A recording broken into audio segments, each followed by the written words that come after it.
Welcome to the 2018 edition of the Additive Manufacturing Conference. This is our 5th time holding this event. I'm Pete Zelinski. I am Editor-in-Chief of Additive Manufacturing Magazine. I hope you're familiar with it. Check it out if you're not, additivemanufacturing.media. As the name suggests, we are all about additive manufacturing. We are your hosts for this conference, along with the organizers of IMTS. Again, this is our 5th year holding this event, annual event at IMTS every even-numbered year. And each time we do this, each time we start this conference, it begins like this, with me on stage talking to you.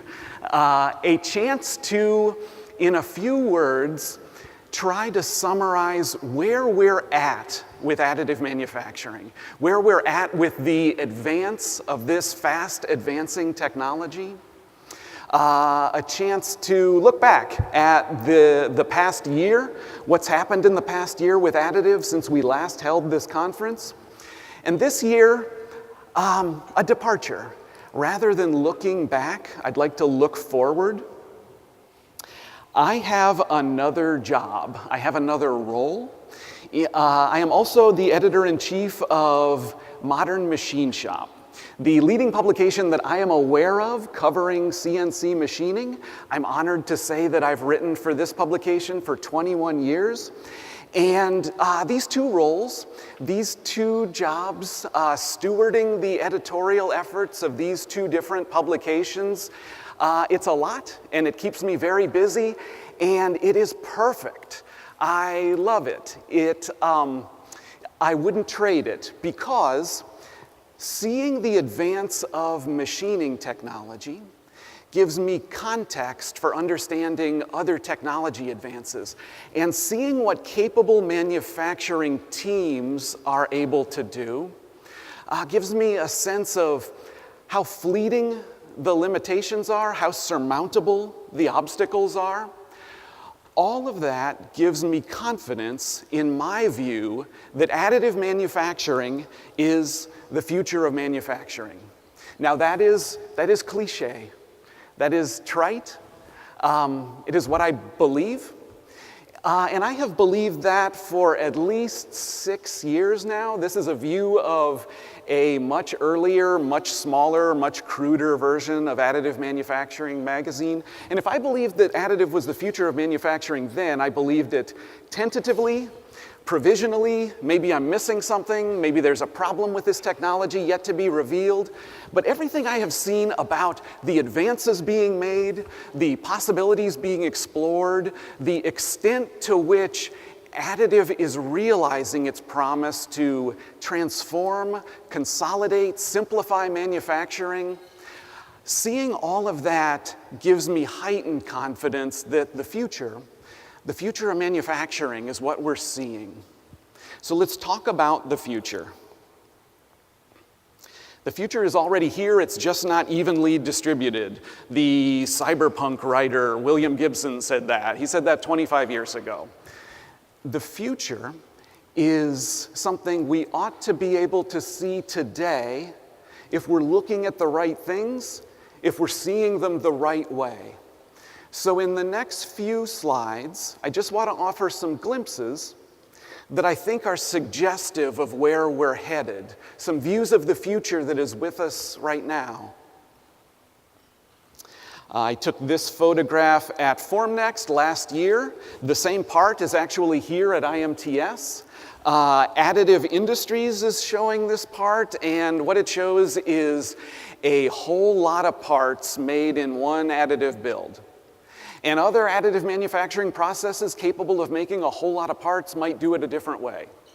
But make no mistake that production is where this technology is headed. All the advances being made, most of the advances related to speed, control, economy, automation, they all serve to clear the way toward scale production.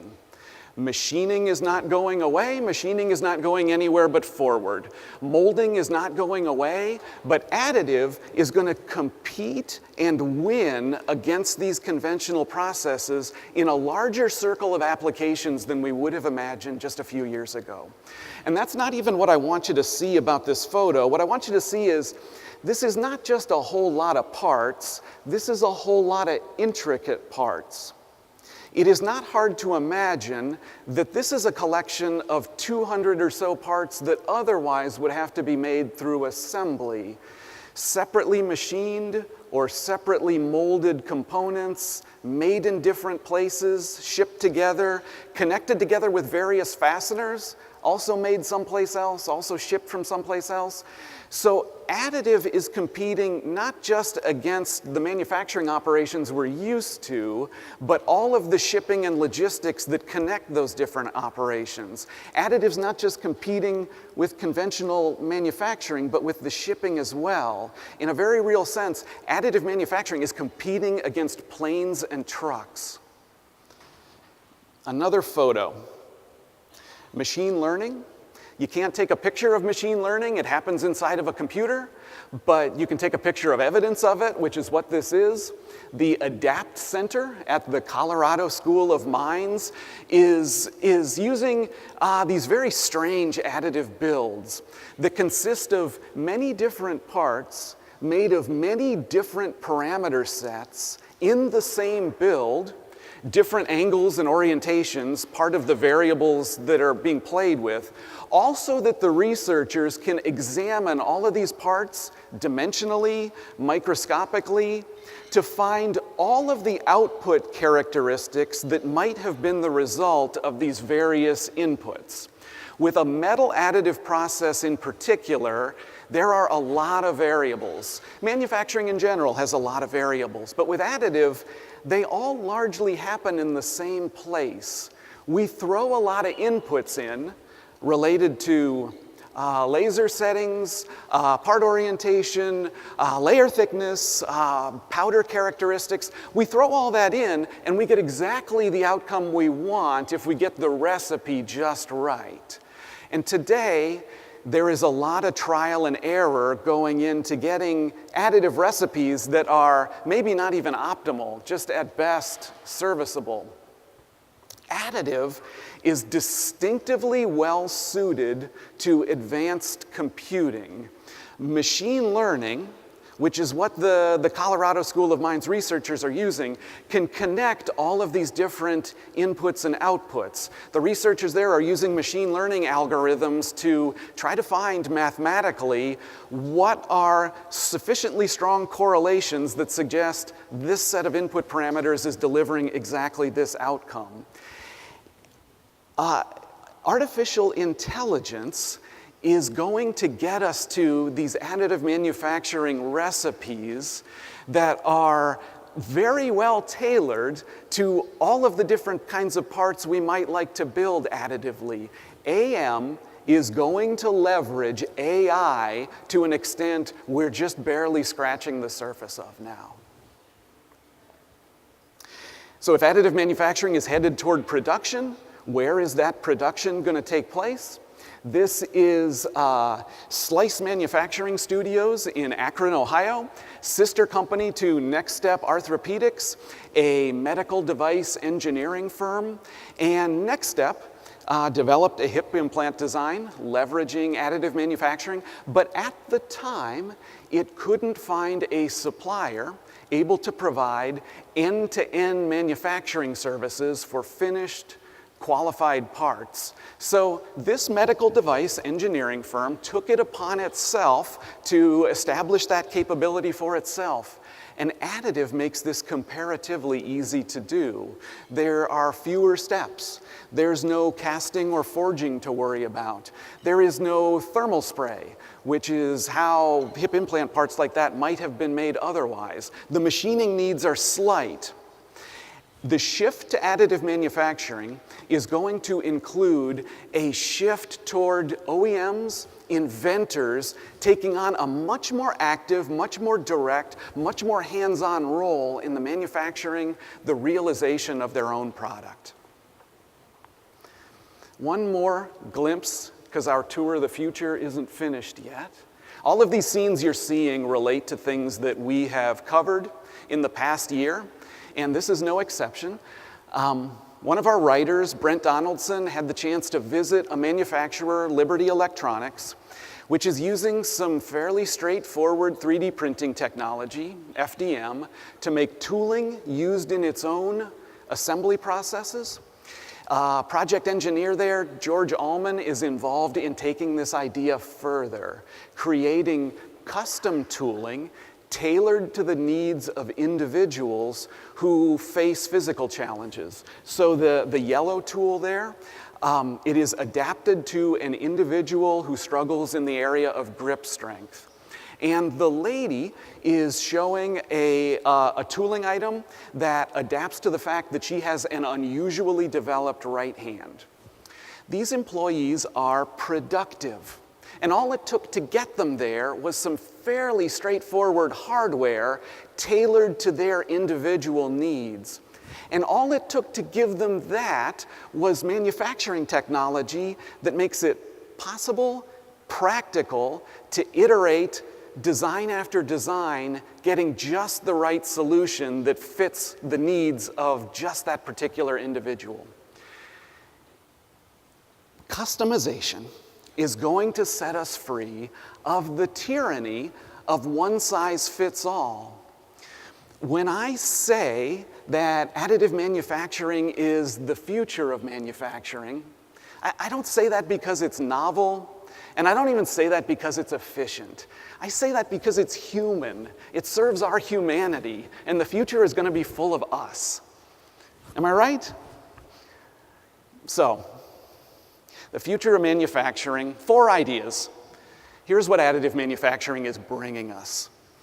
Production with a lot less shipping. Digital manufacturing leveraging digital intelligence. Inventors taking on a much more active and direct role in manufacturing, and empowerment, enablement of individuals through customization. This is the future, and this is also what's happening today. So today and tomorrow, you're going to be exposed to a lot. You're going to learn a lot. We have crammed a lot into this program. All of the different threads of all that you're learning, they weave together into this. This is what you are a part of, and this is what you're exploring by being here. So thank you. Thank you so much for giving us your time. I hope and I trust that your time is going to be very well spent here.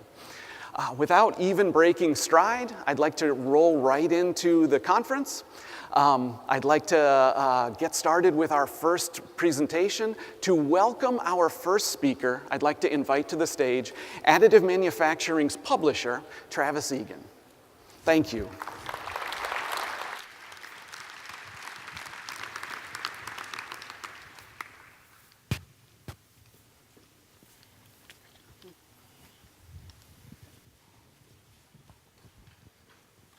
Good morning.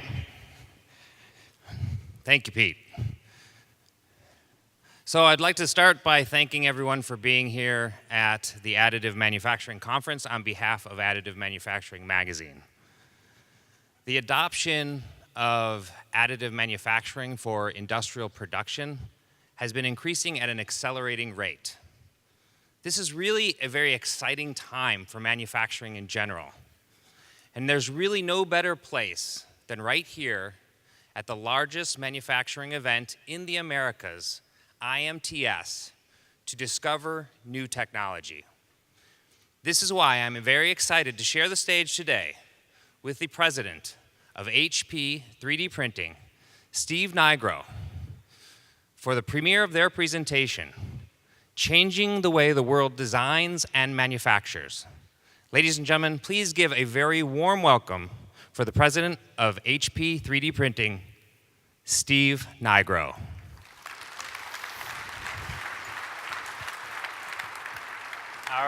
All right. Thanks, Travis. Good morning. All right, they're awake over here. Good morning. All right, I think it's fantastic that here at the largest manufacturing show in America, we're talking about 3D and additive, because that is the future. That is the future of the 3D additive industry.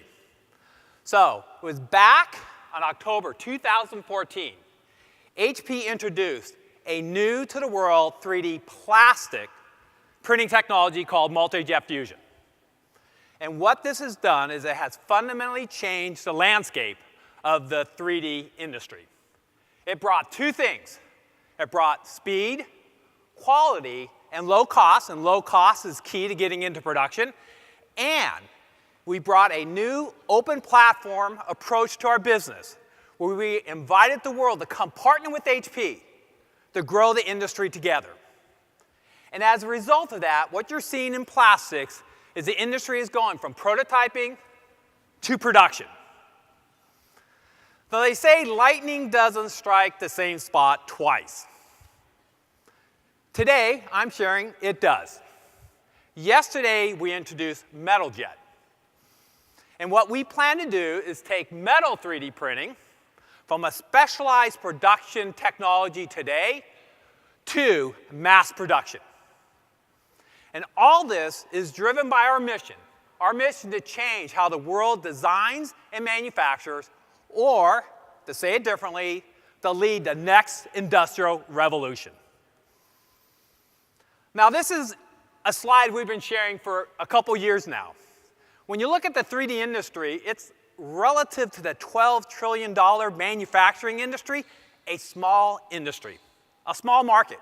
Now, it is growing, and it's growing at a CAGR of 25 plus or minus %. But for it to really take off, we have identified 6 factors that without progress against these 6, it just will not reach its potential. The first 3 we say are foundational. The first 3, making progress on these first 3 is key to create the opportunity. The first is product capability. You got to think about what the product needs to do from a consistency, reliability, repeatability, precision. It's competing against technologies like injection molding, CNC machining, investment casting. And so that's the first step that the 3D industry must deliver with their products. The second, broadly, is lower cost of operation. And that's really made up of a couple factors. Is that product capability? It certainly is the material cost used in 3D printing, and finally, it's material selection. And when you make progress against those 3 factors, it starts to unlock the market. Now we say there's 3 factors that can be an accelerator.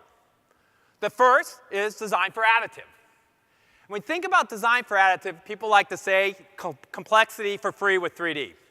And one thing we've learned over the last couple years of really being deeply in this industry, this is probably the most critical step for an industry, for a company to take to really start the additive 3D journey. Second, as we look into the future, we see new supply chains being created. We like to say it's a lot cheaper to ship electrons around the world than physical products. And finally, standards and policies. We see those as potentially accelerators or decelerators, depending on kind of what happens in the landscape. But certainly standards in certain verticals will be key to be established to allow 3D and additive to take off. So, when progress is made against like these 6 factors, especially those first 3, you start seeing the industry shift to production. Now, I love this photo. If you look at there's actually 16 multi-jet fusion 4210s in this factory. They're actually now up to 24 machines. They're running 24/7. And you can think of they're providing a general purpose 3D printing plastic factory. And so what they're doing with their customers is they're allowing their customers to go on this journey from prototyping, because that's where they typically start, to production. And on that journey, then their customers see what is possible. So we're excited to see what's happening in plastics. So that brought us to metals. And one of the questions we get asked a lot is, like, HP, are you going to get into metals? And so when we thought about it, we asked ourselves a question of like, what does it take to get metals into mass production? because that's really our vision. And so we came up with 3 requirements, is that we had to do 3 things. We have to prove to ourselves that we can do 3 things well before we would get into this industry. First, disruptive technology. We said we need to come and bring kind of an HP unique, because certainly that's key to a business model, but more importantly, a compelling solution. Something that brings a unique contribution to the industry that is sustainable. Second, we said economics, and specifically superior economics, because the only way you're going to get into mass production is to get your economics of your parts down to the point that it can compete with some of the analog alternatives. Third, of course, it's quality. And especially if you're getting into production, there's well-established quality requirements, especially in both plastic and metals, so we have to be able to deliver on those. And it's only after we can check those 3 boxes would we introduce a technology and a product to the marketplace. Before I go any further, we also took a step back and said, let's understand the market. So the first question we asked ourselves is like, what's happening in the market? Where is the volume? And we realized quickly when you start looking at the numbers, the world really runs on metal.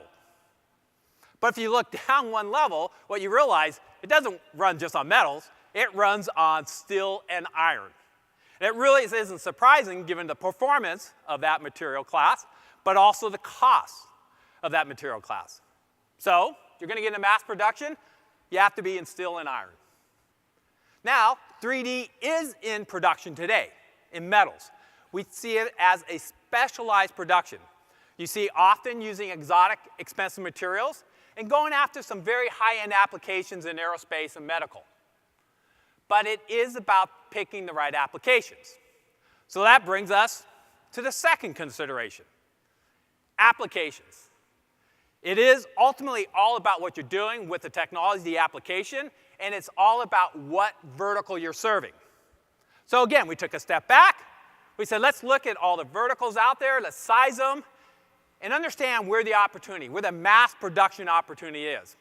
And we looked at 4 verticals, and we came to a conclusion that there's 3 of interest, primary interest today for us.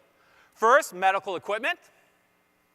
Second, industrial equipment, and we think of this as generators, pumps, industrial pumps. Third, automotive. And automotive is really interesting because currently there's a shift going on in the industry, a shift to things like electric vehicles, EV. And I said earlier, one of the things, the greatest advantage you get with additive or 3D printing is starting at the design phase, taking advantage of the capability that 3D will bring. So it's a unique opportunity for the auto industry, given that they're going through this massive platform shift, and there is a requirement, especially with EV, for lightweighting, to take advantage of 3D. And we'll get a chance to hear from VW here in a bit. And they'll talk about their roadmap. So mass production means medical equipment, industrial equipment, automotive. Okay, we also looked at the industry today. And what we realized is it's a complex landscape. There's lots of production technologies out there. And they're all out there for a reason. They all bring a unique value, and you can see the size of the different technologies. But when we look at that, we want to understand what is our value proposition? What is what we could potentially bring to laser melting, MIMS, press and sinter, machining, investment casting. And so we kind of came to a conclusion, and you can go ahead and you'll be able to study it. When you get to small, complex parts, it's probably an area that we're going to perform very well in. But I've talked about the industry, but ultimately, it is about what you're producing. It's about the part. So we like to always have kind of a poster part, something we kind of ground ourselves in. And this is a roller finger follower.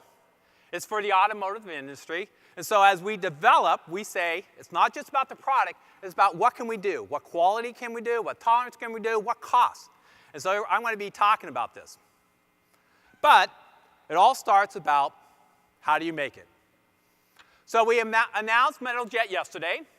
It is a new 3D metal technology that leverages our 30 years experience in our inkjet Moore's Law. I'm going to share more about the inkjet Moore's Law. You'll leave here with a great appreciation of what that's about. But we really are bringing a new-to-the-world binder jet. Now, binder jetting has existed in the industry for some time, but what we're doing with binder jetting would not be possible without leveraging a couple of key assets that we're bringing that results in the performance, quality, and cost that you'll get with metal jet. So let's go ahead, let's get inside, and let's see a quick video that explains how the technology works. Let's play the video.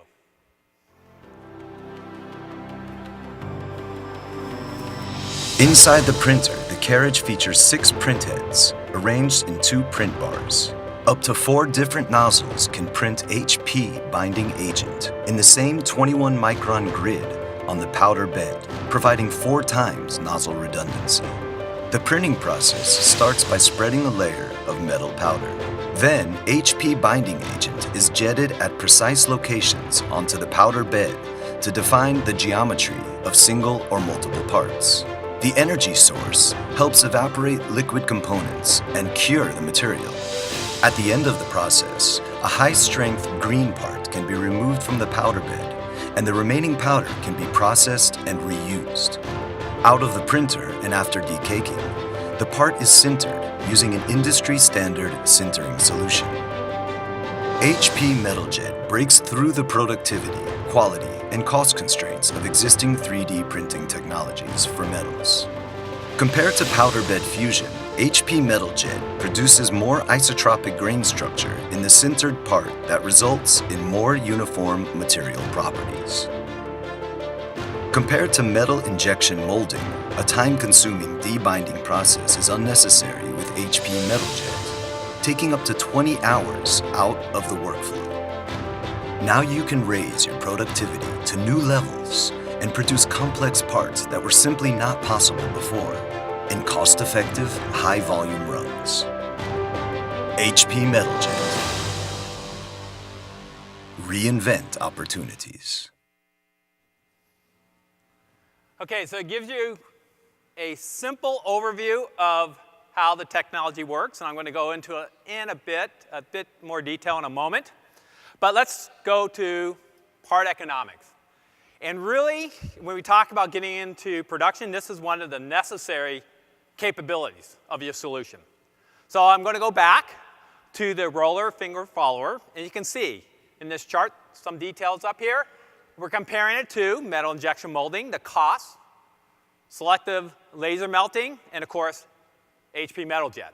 And so we look at a thing we call break-even point. The number of digital production parts you can produce at a cost of less than or equal to the analog compare.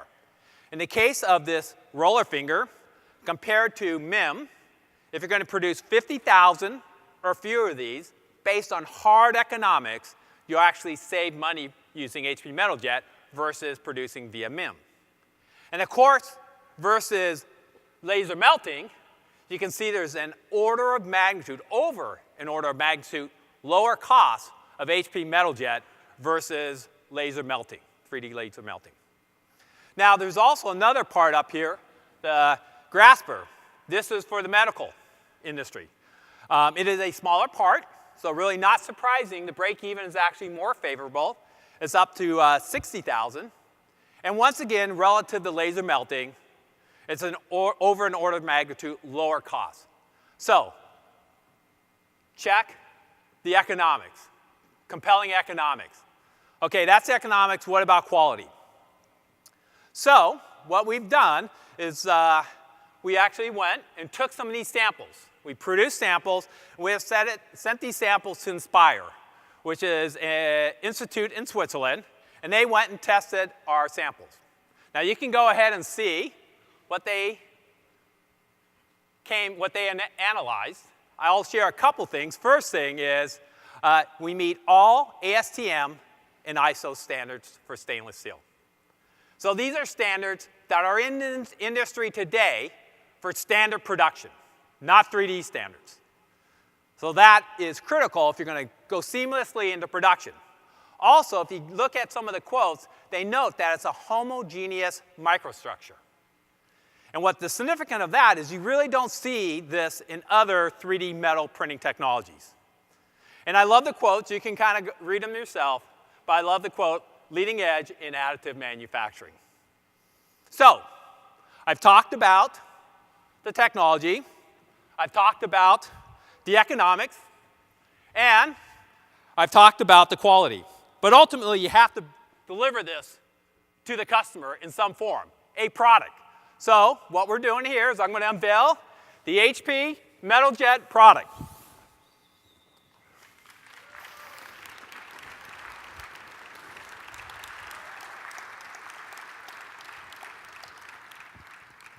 It's not quite 6'3".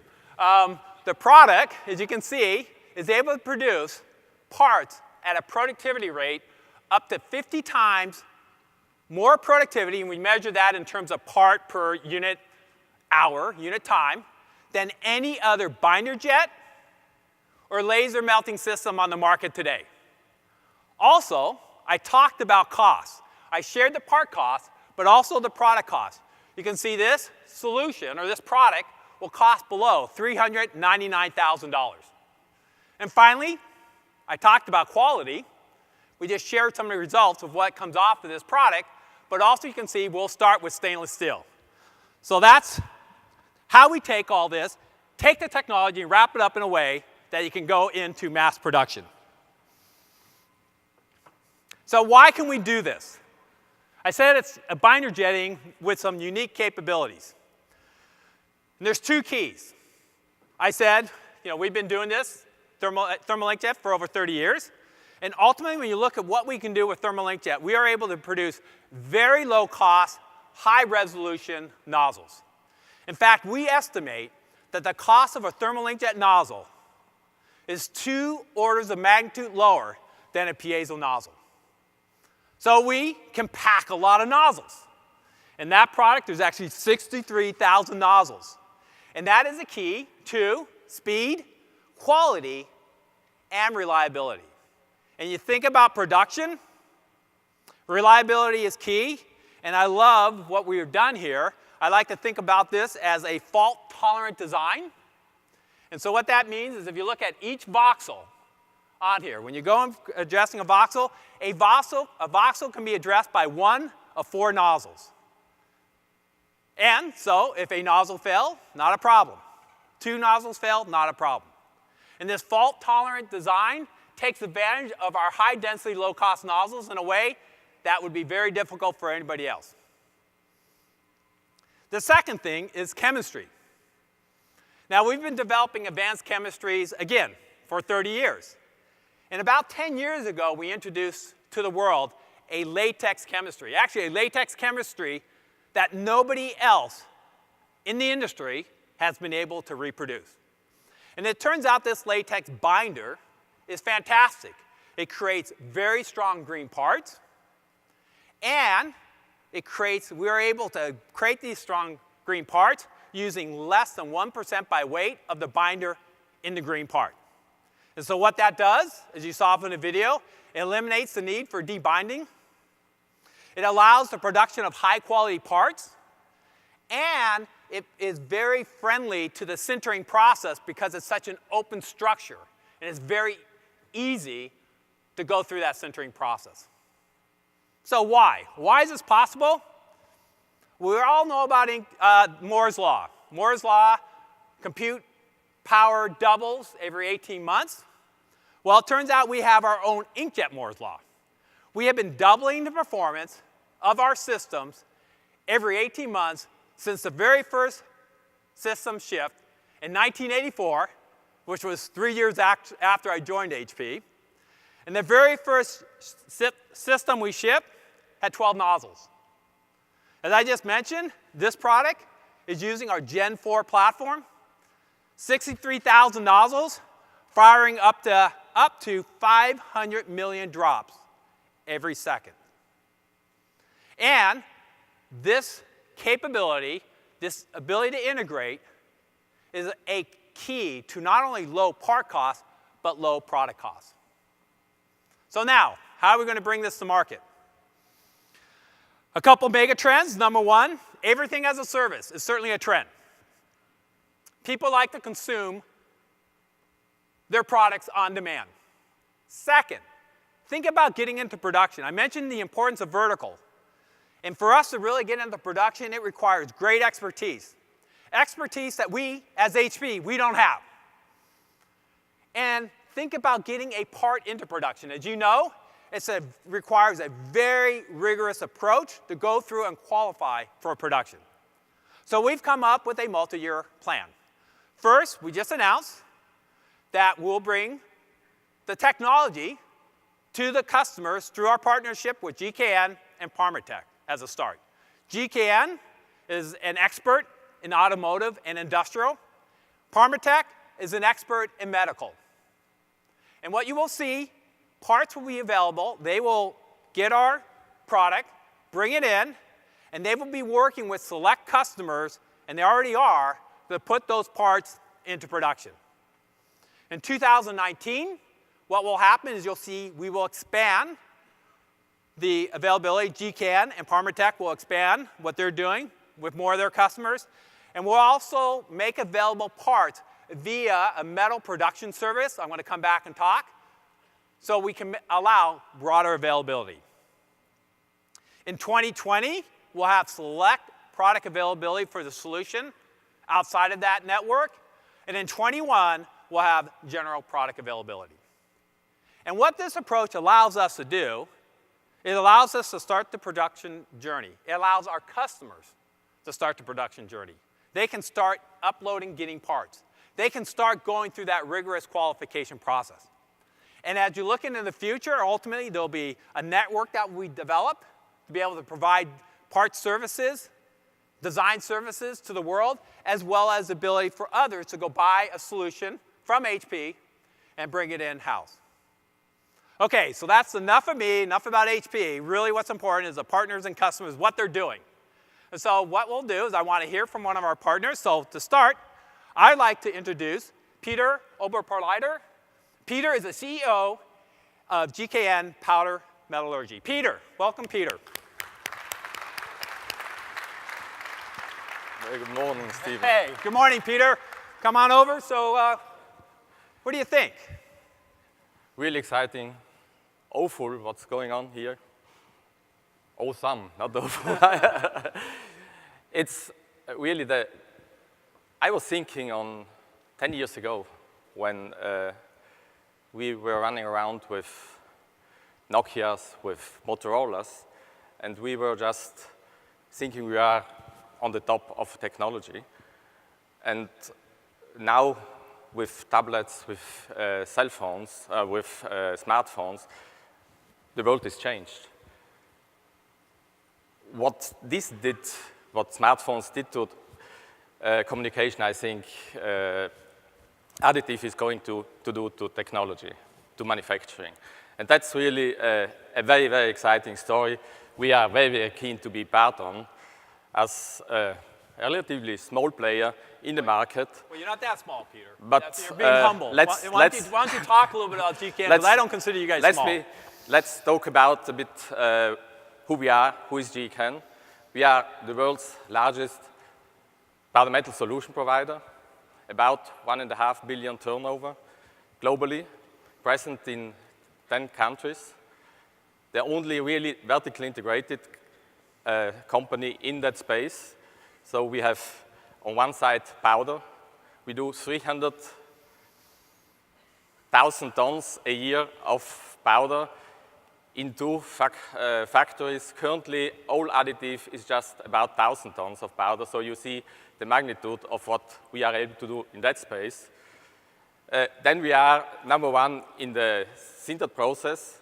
We are twice as big as anybody else in that market. 13 million parts a day, which is, just to do the figures, is about 30 parts in each car. So that's what we are, that's what we do. And since a few years, we are working on our baby, which is additive manufacturing. We already give parts to customers on the powder melting, powder bed, and very excited to work with partners like HP and Volkswagen to really move that into the next phase. Getting really, really excited about that. So Peter, why don't you talk a little bit about HP and GCAN and the partnership, and I'll just say it real quick for us, when we got into this and we did the market study and we looked at who really understood how to do manufacturing production with powder metal, we came up with GCAN. And so we were really happy when they took our phone call, and then we ended up going and establishing a relationship. But why don't you talk about kind of how we work together and how you even work together with somebody like a VW? Yeah, we got a phone call from HP, and we were excited. We took the plane, flew to Corvallis, sat around the table, and immediately understood that together we could do something great. You know, we can use the printer, put it into production, and finish the parts.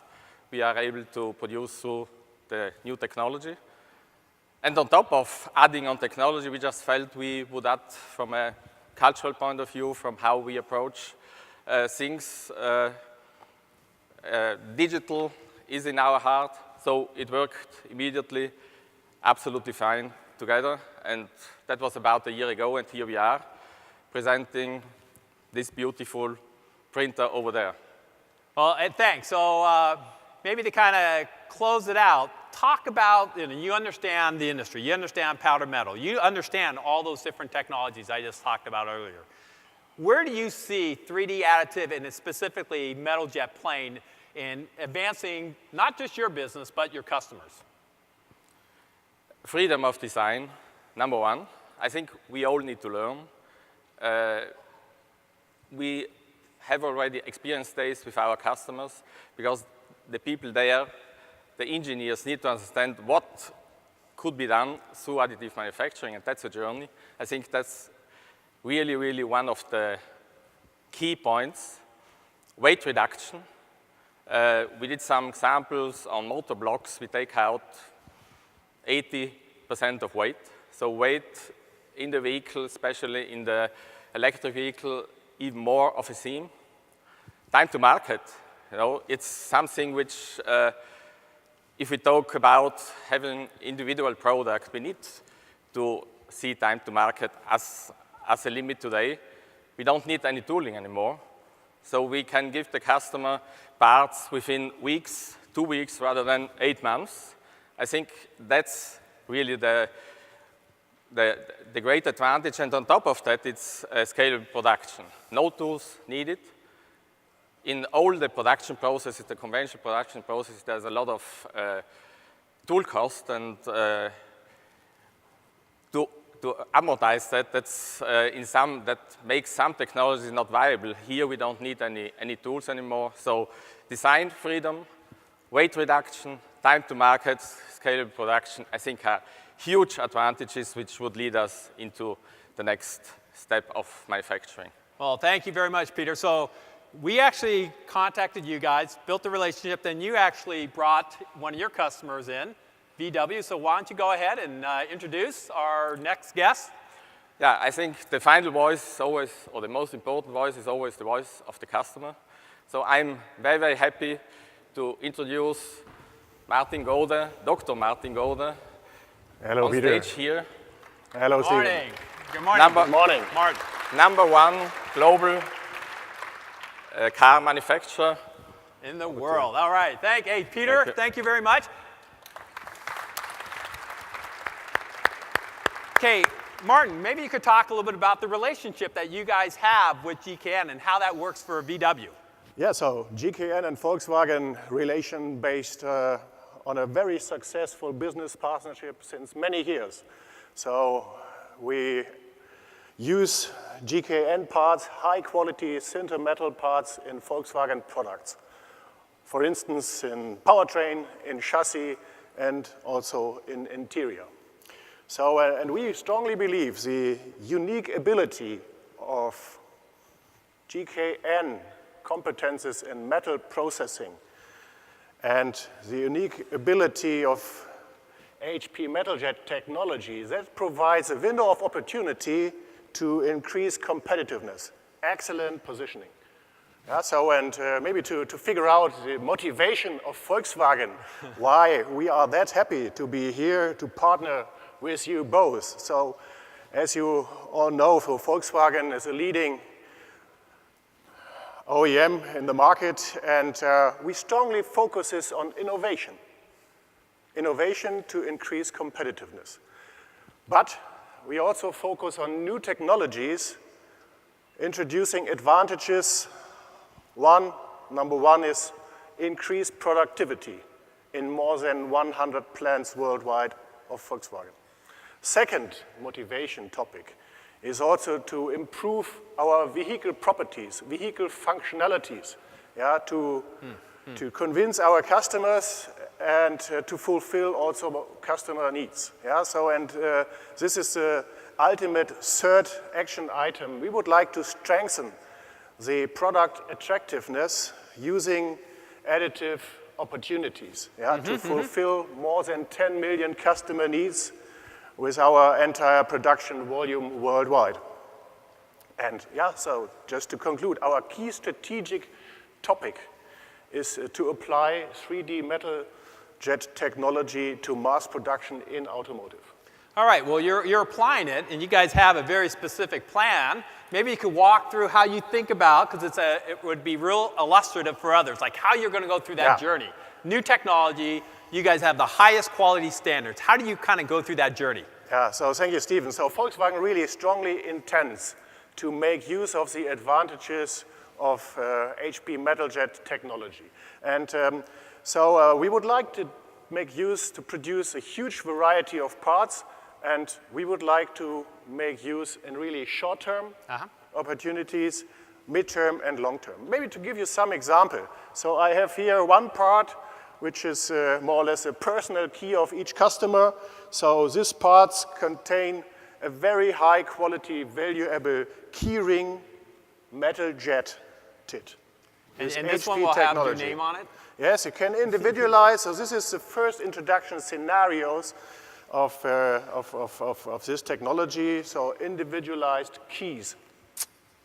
Excellent, excellent. So second example, I'm really proud of because it's a very famous car in the market since decades. It's a Volkswagen Bulli, and here you see the door of the actual model, the Multivan T6, and we have here a very valuable customized part stating this is the Bulli.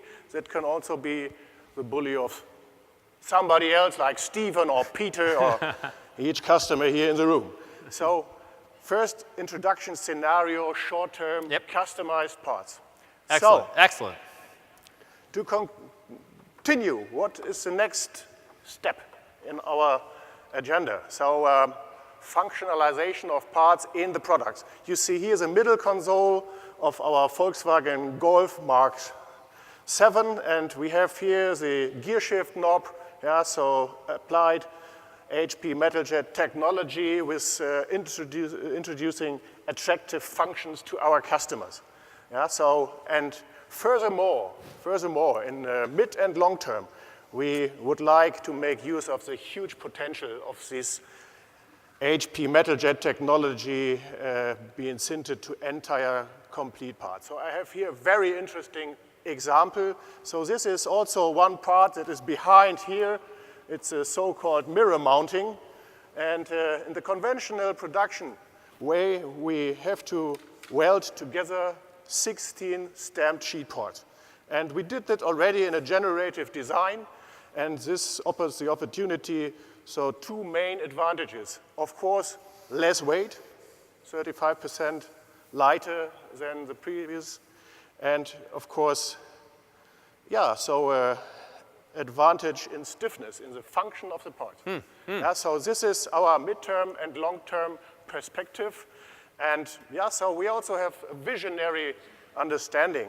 So in 3, maybe 5 years, so beyond 2021, 2022, it is a real intention to make use of this technology in structural parts in our platforms.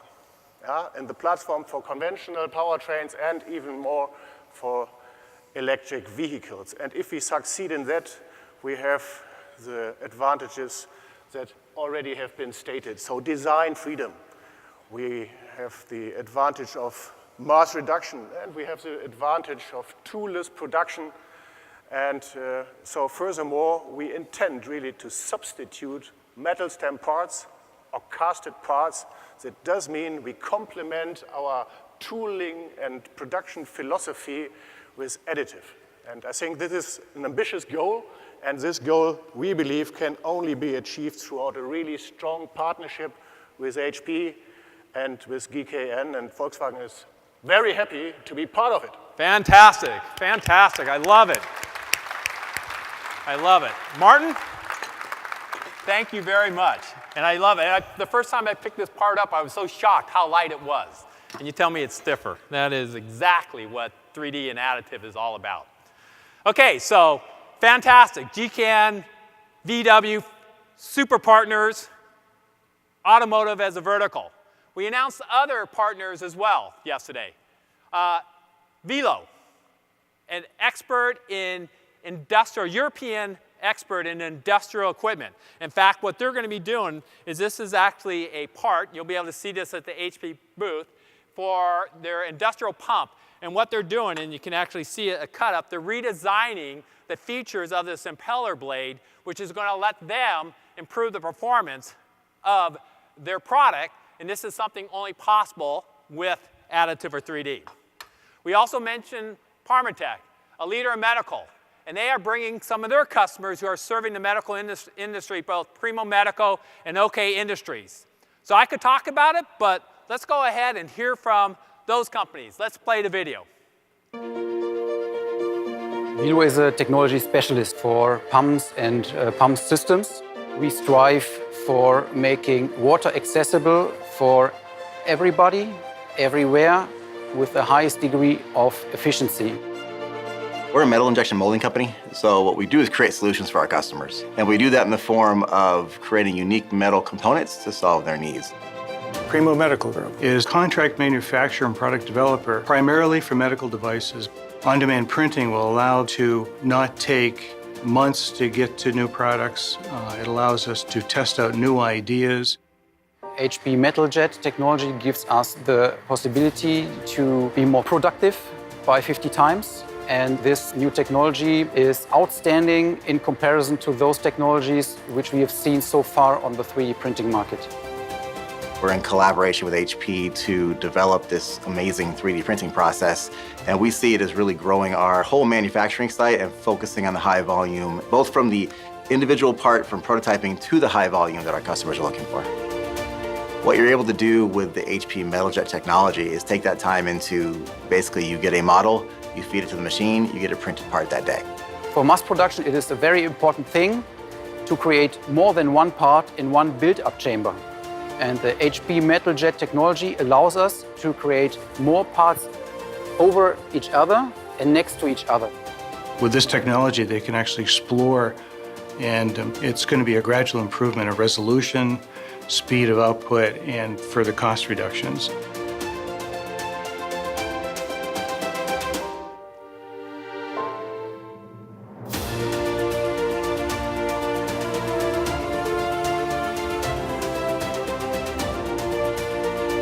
HP and Parmatech have the same goals for this technology, and that is to introduce a technology that is going to change the world. We want to make a difference.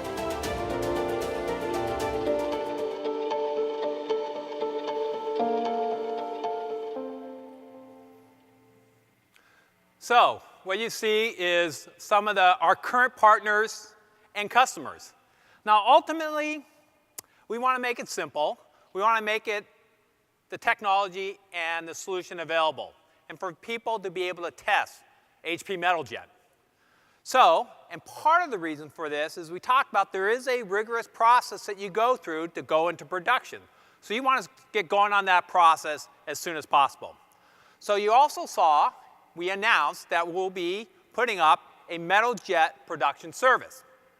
And so this is another way for customers who can start the journey. Today, already today, they can upload and start learning about what's possible with HP Metal Jet.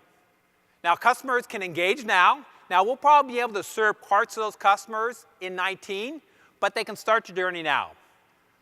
So we want to take all the friction out of the process, make it easy for everybody to start testing and learning about MetalJet. In fact, the site went up yesterday, and we already have parts being uploaded. So that's fantastic to see. So really cool, exciting stuff we just went through.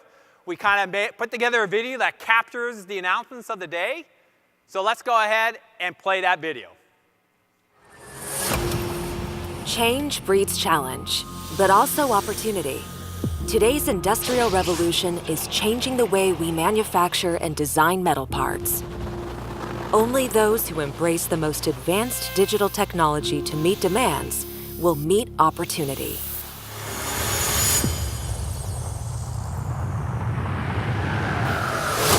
HP gives you the most advanced metals 3D printing technology for mass production. With HP MetalJet, businesses can drive growth by producing high-quality final metal parts at a low cost per part, unlocking new revenue streams and new applications for outpacing, outproducing, and outthinking competitors. HP MetalJet brings metals 3D printing into mainstream manufacturing. It helps push beyond existing design constraints to create strong, high-performance parts.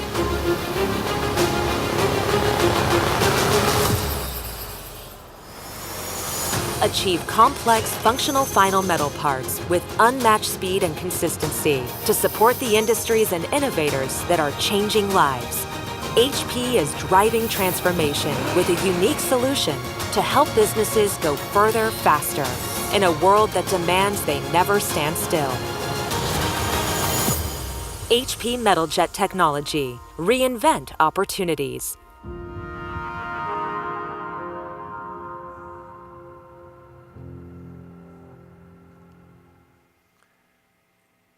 So, whether it's plastic, 3D plastics, or metal, 3D metals, the additive, 3D additive, is in a place today where it can start going into production. So whether you're a designer, a producer, an OEM, the key is you got to start the journey. And the best place to start that journey is to start thinking about how you can design differently. So please come by the HP booth. Go ahead, see parts. We have a lot of parts there. And together, by embracing 3D additive, we together can change how the world designs and manufactures. Thank you very much.